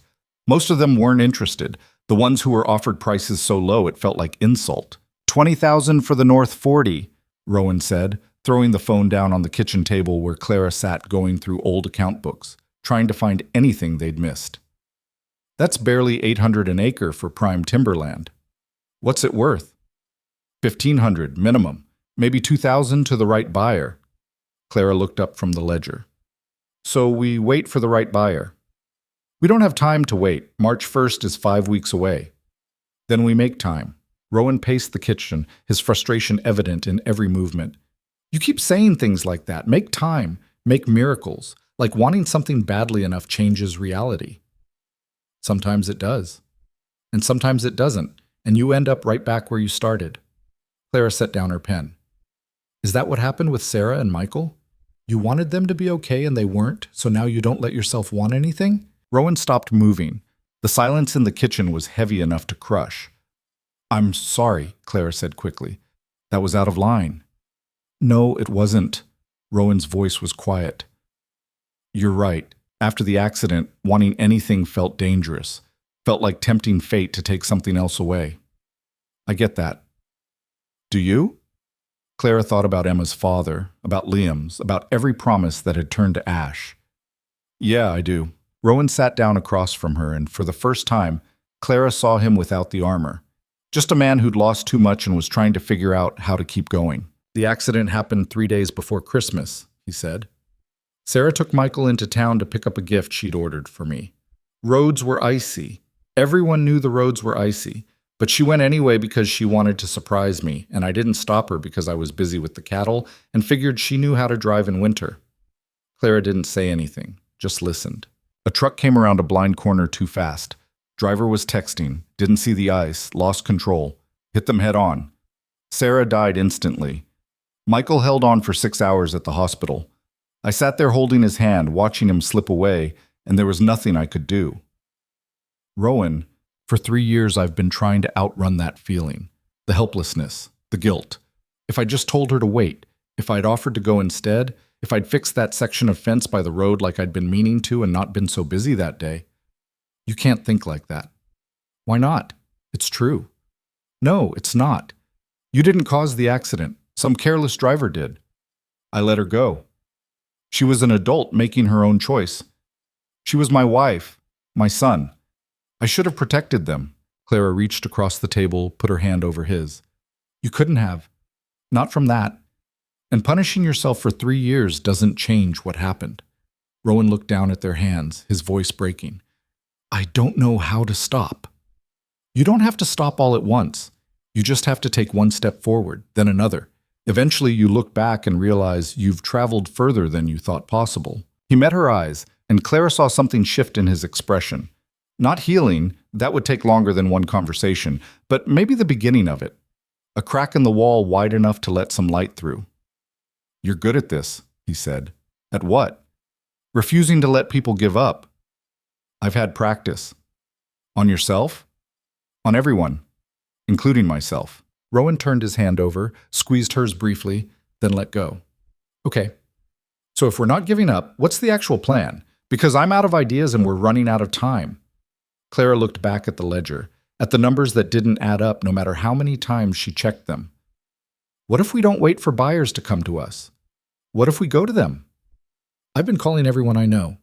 So call people you don't know, put ads in papers, reach out to timber companies, developers, anyone who might want land. That costs money for advertising. How much? I don't know. A few hundred, maybe? We have a few hundred? Rowan laughed without humor. Barely, but I guess we're spending it anyway. They spent the next 2 days crafting advertisements and making more calls. Clara drove into town, Rowan's truck coughing and sputtering the whole way, and placed ads in 3 regional papers. She stopped by the real estate office, left information about the parcels. She talked to the owner of the feed store, who knew everyone in 4 counties, and agreed to spread the word. By the time she got back to the ranch, it was nearly dark and she was exhausted.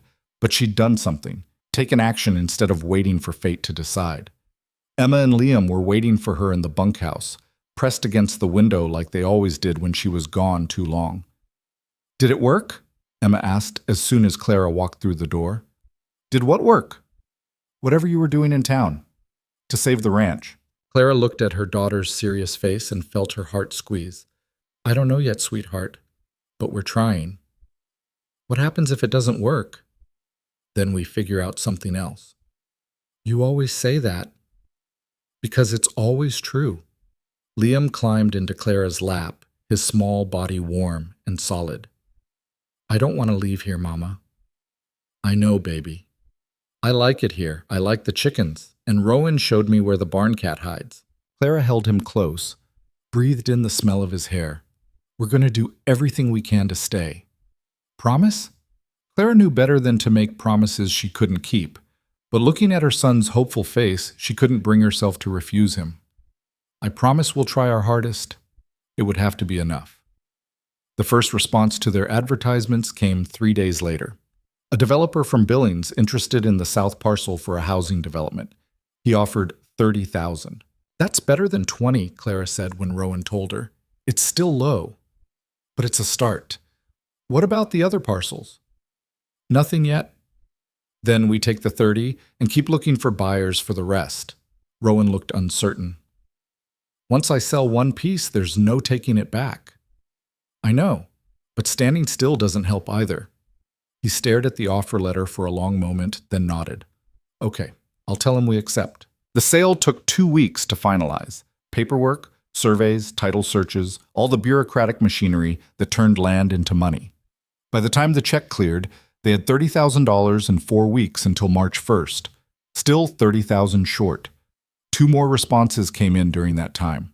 A rancher from the next county offered $18,000 for the eastern grazing section. A timber company offered $25,000 for the North 40. That's $43,000, Clara said, doing the math.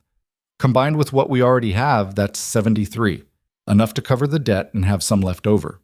Rowan sat at the kitchen table, the offers spread in front of him. The timber company wants to clear-cut the whole section. My grandfather planted half those trees. I know. The rancher wants to subdivide the grazing land, lease it out to multiple parties. It'll be carved up within 5 years. I know that too. So I'm supposed to just let that happen? Clara sat down across from him. You're supposed to do what keeps this ranch alive. The rest of it, what happens to the land after you sell it, that's out of your control.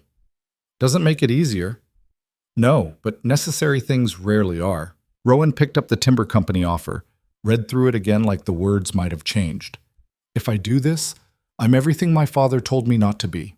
He always said the land was sacred, that our job was to protect it and pass it on better than we found it. Did your father ever face losing the whole thing? No? Then maybe he would have made the same choice if he had. Or maybe he would have found another way. Maybe. But he's not here and you are. You get to make the choice. Rowan set the letter down, closed his eyes. I hate this. I know. I hate that it came to this. I hate that I couldn't fix it on my own. I hate that I'm about to sell off pieces of my family's history to pay for mistakes I made. What mistakes? Not adapting fast enough, not seeing the ranch was dying until it was too late, not being strong enough to handle things after Sarah died. Clara reached across the table, made him look at her. Stop. You did the best you could with what you had. That's all anyone can do. My best wasn't good enough. Your best kept this place running for 3 years when most people would have walked away after 3 months. Your best is bringing you through the other side of grief that should have destroyed you. Your best is accepting help even though every instinct tells you not to. That sounds pretty good to me. Rowan looked at her, really looked at her, and Clara saw something in his eyes she hadn't seen before. Not just gratitude or relief, but something deeper, something that made her chest tight and her breathing shallow. "When did you get so wise?" he asked quietly. "I'm not wise. I'm just stubborn." Same thing sometimes. They sat there in this kitchen, the offers between them, something unspoken but present, hanging in the air.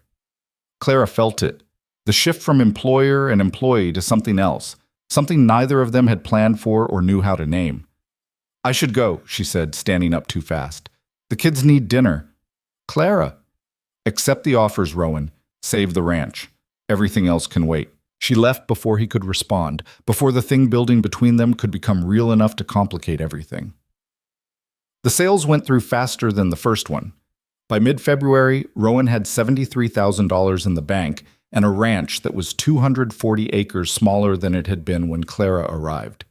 He paid off the $60,000 he owed Frank's bank, paid another $8,000 toward other debts, and was left with $5,000 for operating costs. It wasn't much, but it was enough to keep breathing.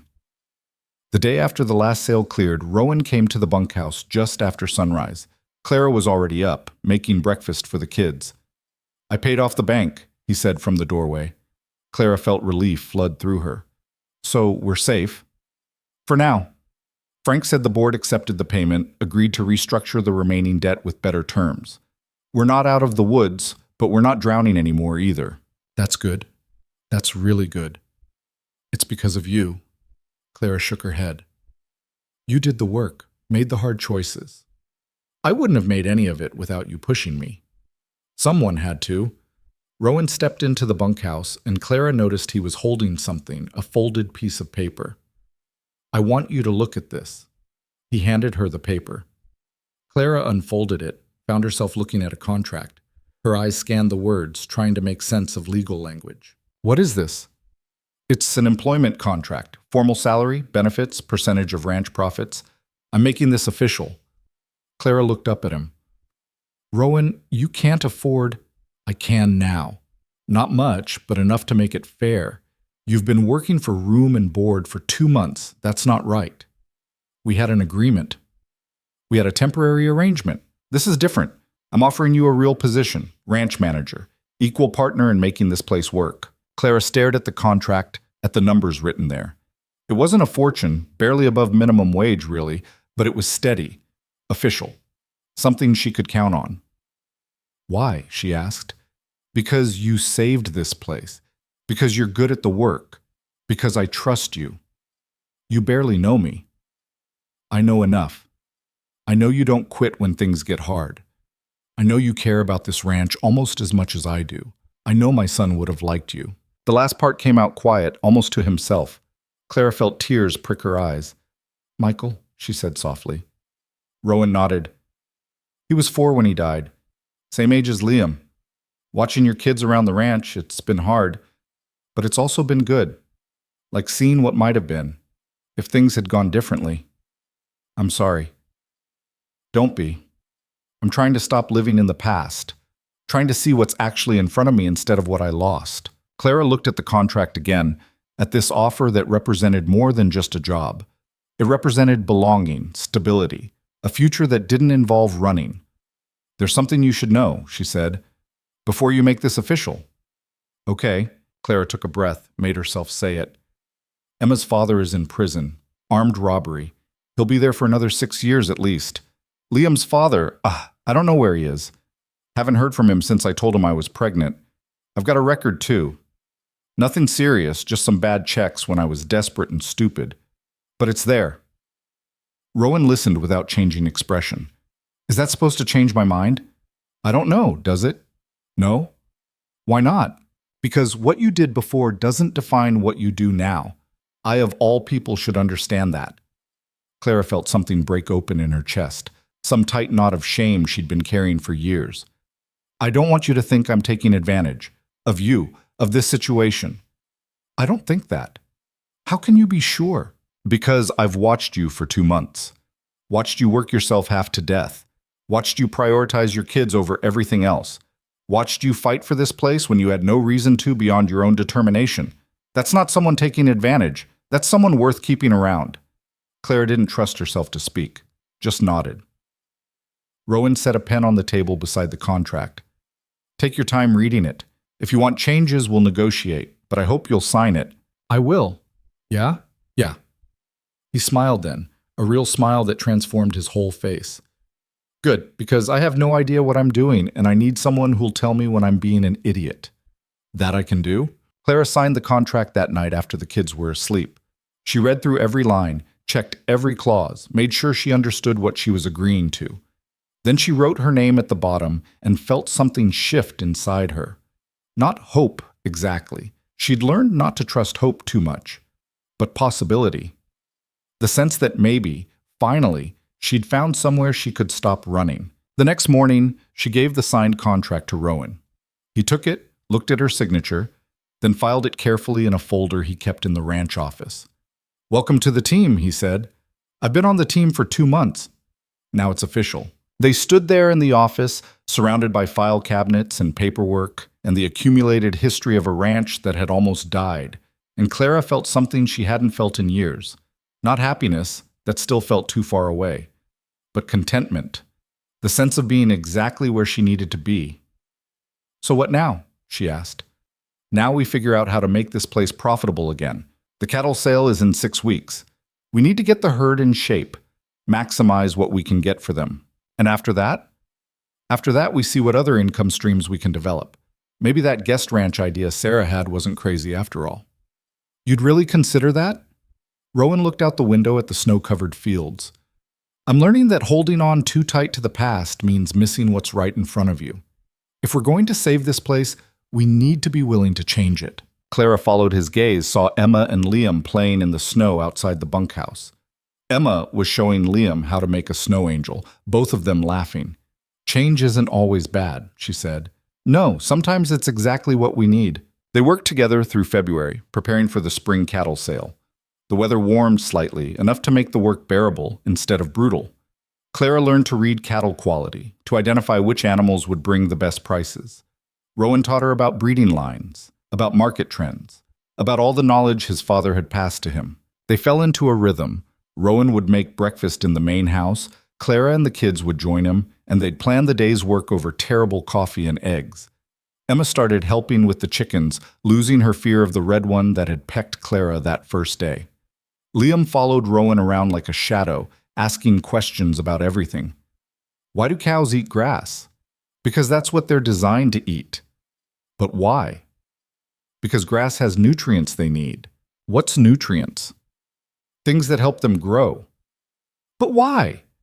Rowan would answer every question patiently, never brushing Liam off or telling him to be quiet.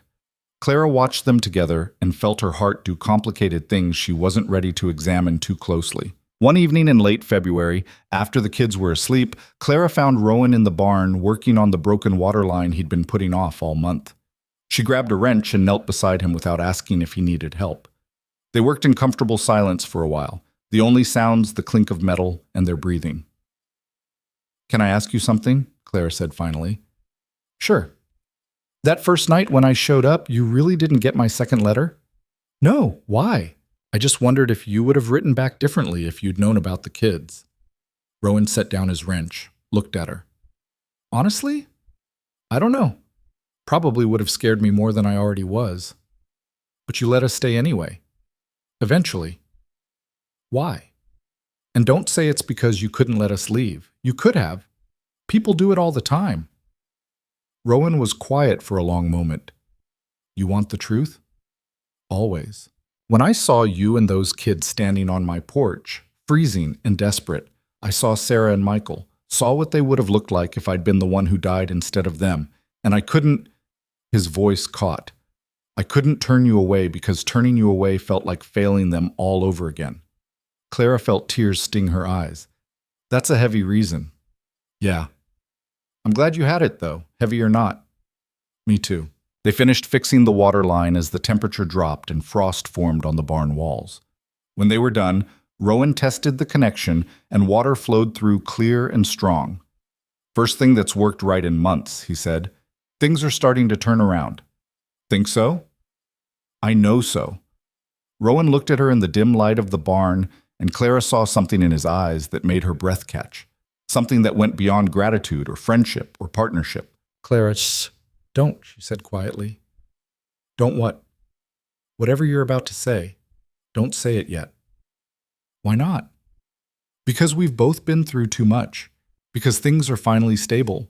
Because I don't want to risk what we've built by complicating it. What if I want to complicate it? Clara's heart hammered. Do you? I don't know. Maybe. I just know that somewhere between you showing up here and now, I started looking forward to mornings again.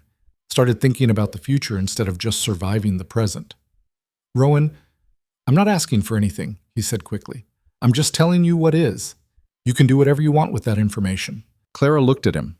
This broken man who'd let her in despite every instinct telling him not to, who'd fought for his ranch because she'd refused to let him give up, who answered Liam's endless questions with patience and let Emma collect eggs without complaint. I need time, she said finally. Okay. I mean it. I can't rush into something else that might fall apart. I'm not asking you to rush. Then what are you asking? Just to keep the door open, to not decide it's impossible before we even see what it could be. Clara thought about all the ways this could go wrong, all the complications, the risks, the potential for hurt, but she also thought about the way Liam smiled when Rowan taught him to feed the chickens, the way Emma had stopped flinching every time an adult spoke to her, the way Clara herself had stopped looking over her shoulder, waiting for everything to collapse. Okay, she said, the door stays open, but we take it slow. How slow? Glacial, Rowan smiled. I can do glacial. They walked back to their separate buildings through the dark, the Montana sky brilliant with stars overhead. Clara watched Rowan disappear into the main house, then turned toward the bunkhouse where her children slept. For the first time in years, she felt something that might actually be hope. Fragile and new, but real. And she decided not to question it too hard, just to let it exist and see where it led. March came in cold but clear, the kind of weather that promised spring even if it hadn't quite delivered yet. Clara woke on the first day of the month to sunlight streaming through the bunkhouse window and the sound of Liam laughing in the other room. She lay there for a moment, listening, letting herself feel the weight of what that date meant. March 1st, the day Rowan would have lost everything if they hadn't fought back. Instead, the ranch was still theirs. Still standing, still breathing. She got up and found both kids already dressed, Emma helping Liam tie his boots. They'd settled into the rhythm of ranch life so completely that Clara sometimes forgot they'd only been here 3 months. Emma no longer flinched at loud noises. Liam had gained weight, his cheeks filling out, color coming back to his skin. They both slept through the night now, something that hadn't happened in the year before they'd arrived. Rowan said we could help with the cattle today, Emma announced, if you said it was okay. Clara felt the familiar spike of worry. Cattle were dangerous, unpredictable. But she also saw the excitement in her daughter's eyes, the confidence that came from being trusted with something important. We'll see, she said, which wasn't no, but wasn't yes either. They walked to the main house together through morning air that still bit but didn't quite freeze. Rowan was already in the kitchen, coffee made, bacon frying in a pan. He'd started cooking breakfast for all of them a few weeks back. Said it didn't make sense to heat 2 kitchens when one would do. Clara told herself that's all it was. Practical, efficient. She tried not to think about the way his eyes found hers every morning, or the way her heart did something stupid and hopeful in response. Big day, Rowan said, flipping bacon. You ready? As ready as we'll ever be. The spring cattle sale was in 2 weeks. They'd spent the last month getting the herd in the best condition possible. Worming, vaccinations, sorting out the ones that would bring premium prices. Rowan had connections with buyers, had been working the phones, drumming up interest. Everything they'd done for the past 3 months came down to those 2 weeks. Frank called yesterday, Rowan said, setting plates on the table. Wanted to congratulate us on making it to March. That's nice of him. He also said we should be proud, that most people in our position would have folded months ago. Clara sat down, accepted the coffee he poured. We're not most people. No, we're definitely not. Emma and Liam scrambled into their chairs, already reaching for bacon. Clara let them, didn't bother with the lecture about waiting. Some mornings were for rules, and some were for letting kids be kids. So about the cattle, Emma started. Nice try, Claire said. You're sharp. You're 6. Cattle weigh 1,000 pounds. Math says no. But Rowan said, Rowan can say a lot of things. I'm the one who decides. Emma looked at Rowan with betrayed eyes. He held up both hands in surrender. Don't look at me. Your mother's the boss. Since when? Claire asked. Since always. I just didn't want to admit it before. The comment was light, teasing, but Clara caught the truth underneath. They'd shifted from employer-employee to something closer to equals. Partners. She made decisions about the ranch now without asking permission first. He trusted her judgment. Somewhere along the way, the power dynamic had evened out. It should have scared her. Instead, it felt right. After breakfast, Clara and Rowan headed out to start the day's work. The cattle were in the near pasture, which made feeding them easier but meant more work maintaining the fence line. Clara had gotten good at fence repair, could stretch wire and set posts almost as fast as Rowan now. They worked side by side, not talking much, falling into the comfortable silence that had developed between them. Clara knew his moods now, could read when he needed space and when he needed company, could tell when the grief was hitting him hard by the way he stood too still, staring at nothing. This morning he seemed lighter, almost happy. What are you thinking about? She asked as they stretched a new section of wire. Honestly? How different this feels from 3 months ago. Different how? Like I'm actually living instead of just existing. Like there's a point to all of it again. Claire's hands stilled on the wire. That's good, right? Yeah, it's good. Just strange. I'd gotten used to the numbness, almost comfortable with it. Now everything feels too sharp, too real. You can go back to numb if you want. I hear it's very popular with people avoiding their feelings. Rowan laughed, the sound surprising both of them. You're terrible at sympathy. You know that? I prefer honesty. Same thing sometimes. Not even close. They finished the fence section and moved to the next. The sun climbed higher, warming the air enough that Clara shed her outer coat. Spring was coming, slow but inevitable. The snow was melting in patches, revealing brown grass underneath. Birds she hadn't seen all winter were showing up again, building nests in the barn rafters. Everything was waking up, including, apparently, her. Can I ask you something? Rowan said, breaking the comfortable quiet. Depends on the question. Why'd you really come here? The truth, not the easy answer. Clara thought about deflecting, giving him the same explanation she'd given before. But they'd moved past easy answers somewhere between saving the ranch and signing her contract. I was tired, she said finally. Tired of fighting, tired of running, tired of waking up every day wondering if this would be the day everything fell apart. Your letter felt like someone was offering me a chance to stop, to just be somewhere and catch my breath. And did you catch your breath? Eventually, once I stopped expecting you to kick us out. I almost did. That first week I came close to driving you into town a dozen times. Why didn't you? Rowan hammered a staple into a fence post, his movements precise. Because every time I decided to do it, I'd see Liam playing with that beat-up stuffed bear, or Emma trying to be brave when she was clearly scared, and I'd remember Michael at that age. Remember how fragile kids are, how much they need stability even when they pretend they don't. So you let us stay out of guilt? At first, maybe, but then you turned out to be useful. Clara threw a handful of dirt at him. He dodged, grinning. I'm kidding, mostly. You're terrible at gratitude, you know that? I prefer honesty. That's my line. Then you should have trademarked it. They worked the rest of the morning trading insults and finishing the fence line. By noon, Clara's back was aching and her hands were cramping, but the work was done. The pasture was secure. One more thing checked off the endless list of tasks that kept a ranch running. They walked back toward the barn together, and Clara felt something shift in the air between them. A tension that wasn't quite uncomfortable, but wasn't quite comfortable either. Clara, Rowan started. Don't. Don't what? I haven't said anything yet. Whatever you're about to say, we should wait until after the cattle sale. Until things are actually stable. Things are stable now. No, things are less catastrophic. That's different from stable. Rowan stopped walking, turned to face her. How long are we going to wait? Until everything's perfect? Because that's never going to happen. Clara felt her heart hammering. I know that. Then what are we waiting for? I don't know. Permission, a sign, some guarantee that this won't blow up in our faces?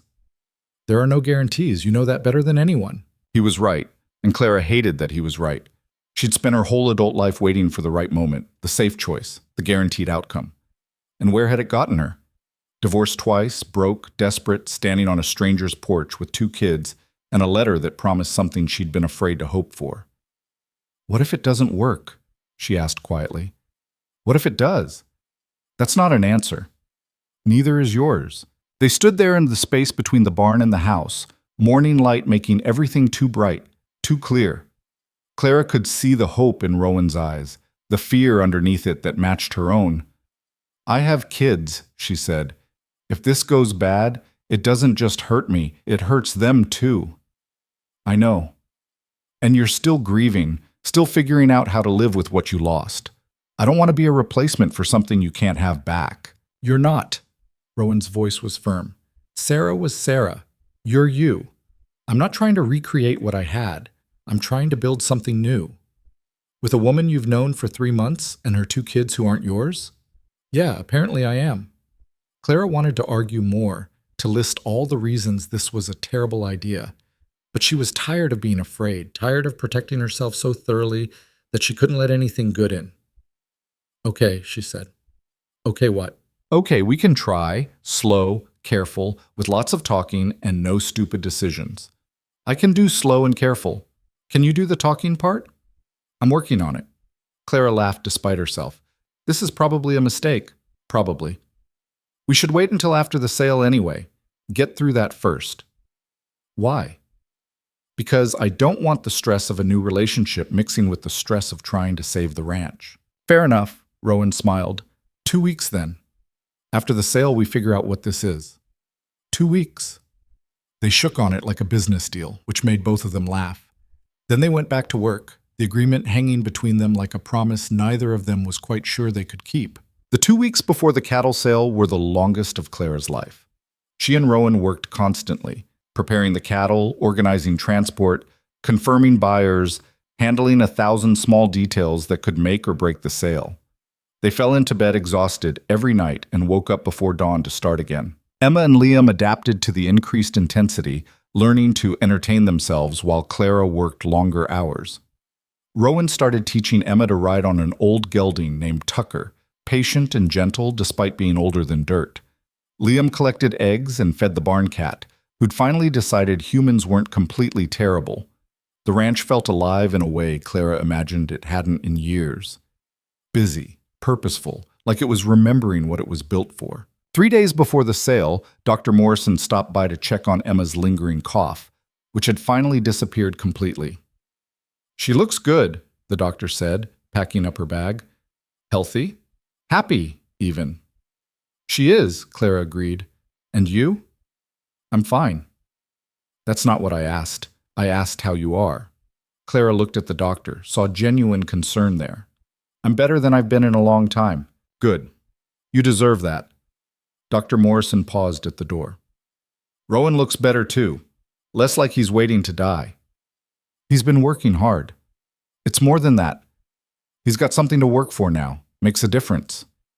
After the doctor left, Clara stood in the bunkhouse thinking about those words. Something to work for. She'd spent so long just trying to survive that she'd forgotten what it felt like to actually build towards something, to have goals beyond making it through another day. The night before the sale, neither Clara nor Rowan could sleep. She found him in the barn at 2 a.m, checking on the cattle one more time. They're fine, she said from the doorway. I know. So why are you out here? Couldn't sleep, kept running numbers in my head. Clara walked over to where he stood, looking at the cattle. What do the numbers say? That if we get what I think we'll get, we'll have enough to operate for another year. Maybe start rebuilding the herd, actually have a real shot at making this work. And if we don't? Then we're back where we started, scrambling, hoping, maybe selling more land. We'll get what we need, Clara said with more confidence than she felt. How do you know? Because we've worked too hard not to. Rowan turned to look at her, and Clara saw all the fear and hope and desperation she felt reflected in his eyes. I'm scared, he admitted. Me too. What if this is it? What if we've done everything we can and it's still not enough? Clara thought about that question, about all the times in her life when doing everything right still hadn't been enough. Then we deal with it, together. But I don't think that's what's going to happen. Why not? Because for the first time in 3 years, you're actually fighting. Not just going through the motions, but fighting. That has to count for something. Rowan reached out, took her hand. His palm was rough with calluses, warm despite the cold barn air. 2 more days, he said. 2 more days until what? Until the sale's over and we can figure out what this is, he gestured between them. Getting impatient? Maybe. We agreed to wait. I know, doesn't mean I have to like it. Clara squeezed his hand, then let go before the contact could become something more. Go get some sleep. Tomorrow's going to be long. The cattle sale started at dawn. Buyers came from 3 counties, walking through the pens, examining the animals, making notes in small notebooks. Clara watched Rowan work the crowd, shaking hands, answering questions, talking up the quality of his herd with quiet confidence. The bidding started slow. Buyers feeling each other out, testing the waters. The first few cattle sold at decent but unspectacular prices. Clara felt her stomach clench with each bid, doing math in her head, trying to calculate if they'd reach their goal. Then one of the buyers, a rancher from Wyoming that Rowan knew from years back, made an offer on the entire remaining herd, a bulk purchase at a premium price. Rowan didn't hesitate. Sold. Just like that, it was over. The cattle loaded onto trucks, money transferred, papers signed. By noon, the pens were empty and Rowan's bank account had grown by $48,000. Clara watched the last truck pull away, carrying cattle that had been part of this ranch's identity, and felt an unexpected sadness. This was victory, but it didn't feel like one. It felt like loss dressed up as necessity. You okay? Rowan asked, coming to stand beside her. Yeah, just strange, seeing them go. I know, but we'll rebuild. Start fresh with better breeding stock. Do it right this time. Do you really believe that? I'm trying to. They walked back to the ranch house, and Rowan made coffee while Clara sat at the kitchen table adding up final numbers. After paying off the remaining immediate debts, they had $32,000 for operating costs. Enough to buy feed, fix equipment, invest in new cattle, maybe even hire seasonal help when they needed it. It wasn't prosperity, but it was possibility. We did it, Clara said, setting down her pen. You did it. I would have given up months ago. We did it, Clara repeated firmly. Together. Rowan sat down across from her, and Clara saw something in his face shift. The fear that had been there since January was gone, replaced by something that looked almost like peace. So, he said, sale's over. It is. Which means we can have that conversation now. Clara felt her heart rate pick up. I guess we can. Unless you want to wait longer? No, I'm tired of waiting. Rowan reached across the table, took both her hands in his. I don't know how to do this. Haven't been with anyone since Sarah. Don't even know if I remember how to be in a relationship. I've been in relationships, Claire said. They mostly ended badly, so I'm not exactly an expert either. Then we'll figure it out as we go. What about the kids? What about them? They're part of this. Whatever happens between us affects them too. I know that, and I'm okay with it. Emma and Liam, they're good kids. I like having them around. Even when Liam asks why for the 100th time. Even then. Clara felt tears sting her eyes. I'm scared this won't work. That you'll wake up one day and realize you made a mistake. That my kids aren't actually yours and you don't want the responsibility. I'm scared of that too. Scared I'll mess this up somehow. Scared I'll disappoint you or hurt you or not be what you need. So we're both terrified. Seems like it? Great foundation for a relationship. Rowan smiled. Or the most honest one we'll ever have. Clara looked at their joined hands, at this man who'd let her in despite every reason not to, who'd fought for his ranch because she'd refused to let him quit, who answered her son's endless questions and taught her daughter to ride and made terrible coffee every morning without complaint. Okay, she said. Let's try. Yeah? Yeah. Rowan stood up, pulled her to her feet, and kissed her. It was careful and uncertain, and tasted like coffee and hope. Clara leaned into it, let herself feel it, let herself believe that maybe this time things could actually work. When they pulled apart, Both of them were smiling like idiots. So what now? Clara asked. Now we tell the kids, make it official. Stop pretending we're just employer and employee who happen to eat breakfast together every day. They already know. Emma asked me last week if you were my boyfriend. What did you tell her? That it was complicated. Is it still? Clara thought about that, about the months of work and worry and slowly building trust, about the way Rowan looked at her like she mattered, about the future they were building together, messy and uncertain but real. No, she said. It's actually pretty simple. They told Emma and Liam that night over dinner. Both kids took the news with the kind of casual acceptance that made Clara realize they'd been hoping for this outcome all along. Does this mean we get to stay forever? Liam asked. Clara looked at Rowan, saw him nod. Yeah, baby, we get to stay. And Rowan's going to be our dad? The question hung in the air, too big and complicated to answer simply. Rowan cleared his throat, looked at both kids seriously. I can't replace your fathers, he said carefully, but I can be someone who cares about you, who will be here when you need me, if that's okay with you. Emma and Liam looked at each other, having one of those silent conversations kids sometimes have. Then Emma nodded. That's okay with us.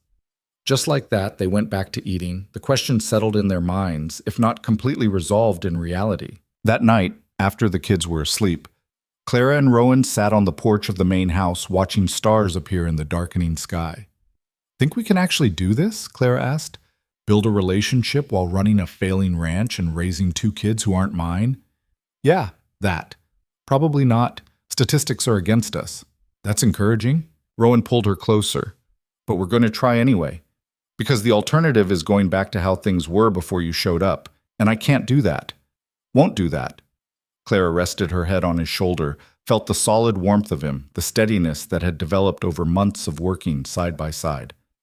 My sister called last week, she said, asked if I was ready to admit this was a mistake and come stay with her. What did you tell her? That I'd finally stopped making mistakes and started making choices. Is that what this is? A choice? The best one I've made in years. They sat together as the temperature dropped and the stars multiplied overhead. Clara thought about the letter that had brought her here, about standing on this porch 3 months ago, freezing and desperate and terrified. About Rowan's reluctance to let them in, the way he'd almost turned them away. About all the things that could have gone wrong but somehow hadn't. Thank you, she said quietly. For what? For not closing the door that first day? For giving us a chance even when you didn't want to? Rowan was quiet for a moment. I'm glad I didn't. Glad you pushed back when I tried to give up. Glad you're stubborn and annoying and refuse to accept defeat. That's the most romantic thing anyone's ever said to me. I'm working on my delivery. Clara laughed. Felt the sound bubble up from somewhere deep and genuine. When had she last laughed like that? Before the divorce, maybe. Before the desperation and the running and the constant fear. She'd found something here she hadn't even known she was looking for. Not just a home or a job, but a reason to believe that broken things could be mended. That people who'd given up could learn to fight again. That families came in all shapes and sizes, built not just by blood, but by choice and effort, and the stubborn refusal to quit when things got hard. The ranch would never be what it was before. They'd sold off land that couldn't be reclaimed, changed the fundamental shape of it to keep it alive. But maybe that was okay. Maybe letting go of the past was the only way to build a future worth having. Spring came fully by the end of March. The snow melted completely, revealing brown grass that would green up in another month. They used part of the money from the cattle sale to buy 10 new heifers and a bull, starting the herd rebuild. Clara drew up plans for a guest ranch operation, researching permits and insurance and all the practical details that would turn Sarah's dream into reality. Emma started school in town, riding the bus 40 minutes each way, but coming home happy, talking about friends and teachers and normal kid problems. Liam helped Rowan in the barn, his endless questions never quite driving Rowan to the breaking point. The ranch found its rhythm again. Different from before, smaller, but sustainable. They worked hard, all of them, building something that felt solid enough to last. One evening in early April, Clara found Rowan standing in the doorway of the room that used to be Michael's. He hadn't been in there since the accident, had kept the door closed for 3 years. I think I'm ready, he said without turning around. Ready for what? To let this be something else. Maybe a room for Liam, if that's okay. If you're planning to move into the main house. Clara came to stand beside him, looked at the room frozen in time. Toys on shelves, books stacked by the bed, a child's drawing of a horse taped to the wall. Are you sure? No, but I'm doing it anyway. They cleaned the room together over the next week, packing Michael's things carefully, respectfully. Rowan cried while they worked, and Clara let him, didn't try to fix it or make it better. Some things couldn't be fixed, only endured. When they were done, the room was empty and ready for new life.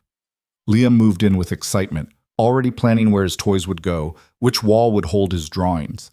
Clara watched Rowan watching Liam, saw the pain and the peace coexisting in his expression, saw him choosing to move forward even when it hurt. "You're doing good," she said that night when they were alone. "Doesn't feel like it." "I know, but you are."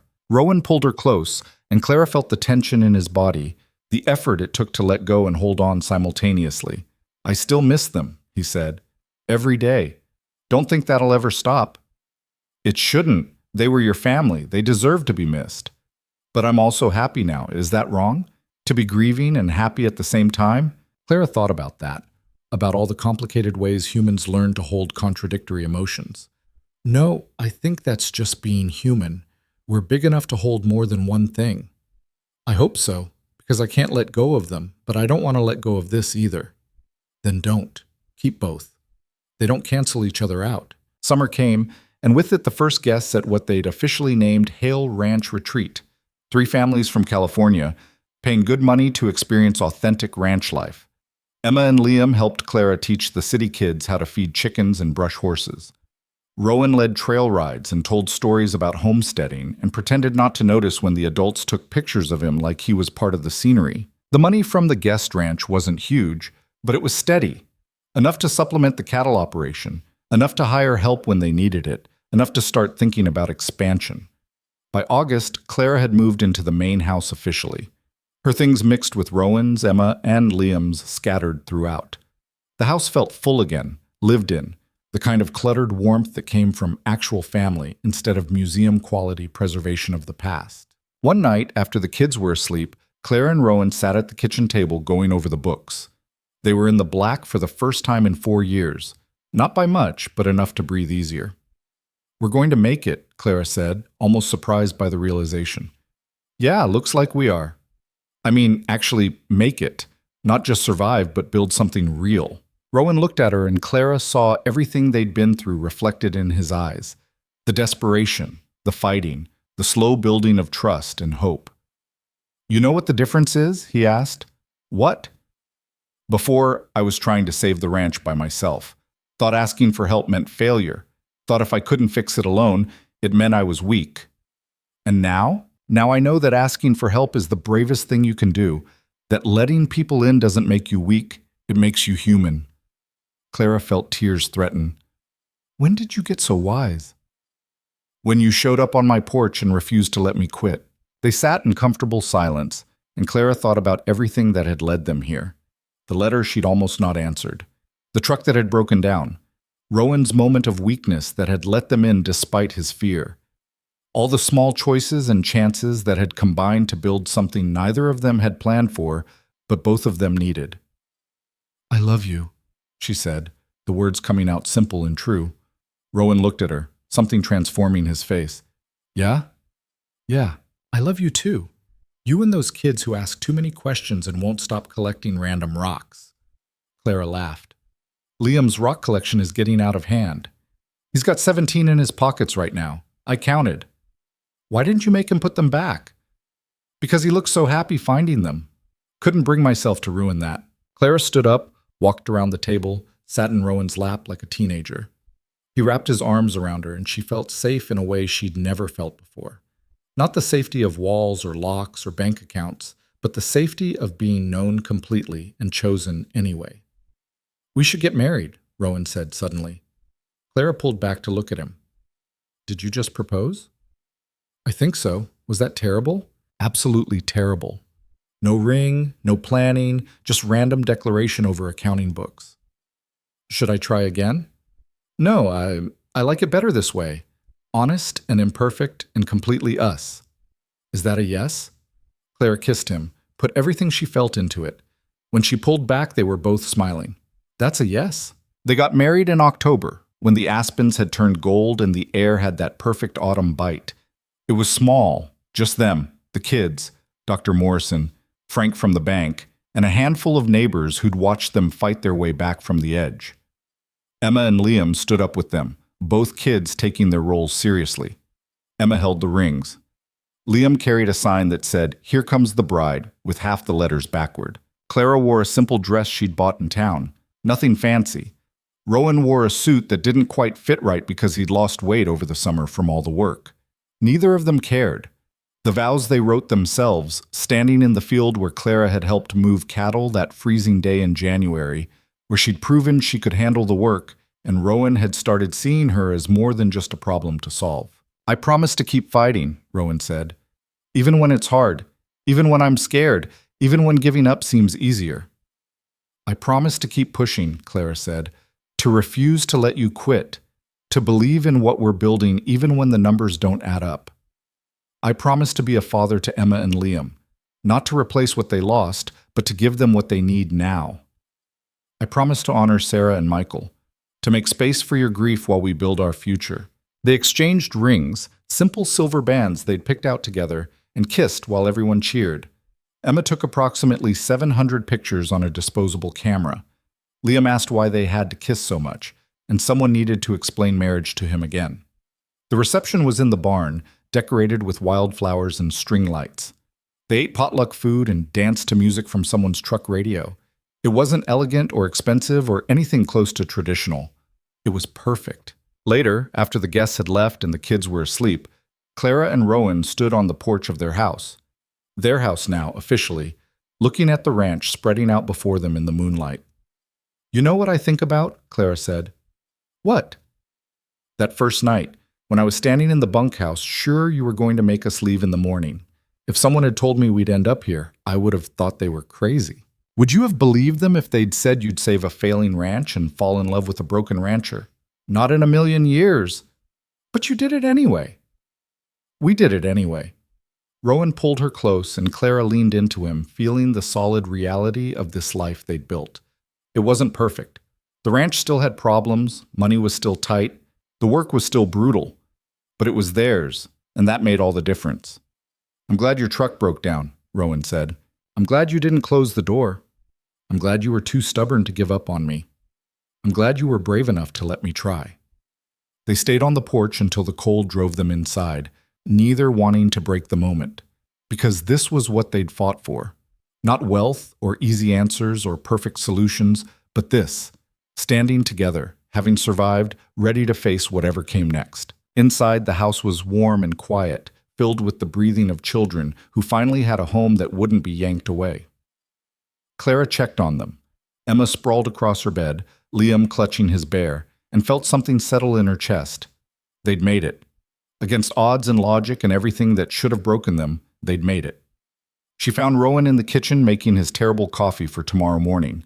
He looked up when she came in, smiled the smile he only gave her. "Ready for bed?" he asked. "Ready for whatever comes next." "That's not the same thing." "Close enough."